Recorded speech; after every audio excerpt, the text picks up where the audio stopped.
সালাতে দোয়া কবুল হয়। সালাতে দোয়া কবুলের 3 জায়গা। একটা হচ্ছে তাকবীরে তাহরিমার পরে আমরা সানা পড়ি না, আমরা তো একটা পড়ি।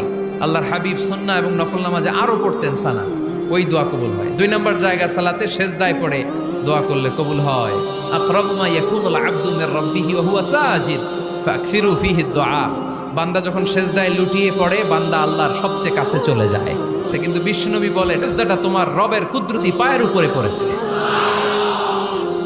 সেজদায় পড়ে দোয়া করেন। সালাম ফিরানোর আগে বিশ্বনবী দোয়া করতেন, লা ইউসাল্লিমান্না আহাদুকুম হাত্তা ইয়াতাআওয়াযা মিন আরবা'a। আল্লাহর হাবিব বললেন, 4 জিনিস থেকে পানাহ না আছে আমার কোন উম্মত যেন সালাম না ফিরায়। তারা যেন পড়ে, আল্লাহুম্মা ইন্নী আউযু বিকা মিন আযাবিল কবর, আউযু বিকা মিন আযাবি জাহান্নাম, আউযু বিকা মিন ফিতনাতিল মাহইয়া ওয়াল মামাত, আউযু বিকা মিন ফিতনাতিল মাসিহিদ দাজ্জাল। আল্লাহ কবরের আযাব থেকে বাঁচাও, আল্লাহ জাহান্নামের আগুন থেকে বাঁচাও, আল্লাহ জীবন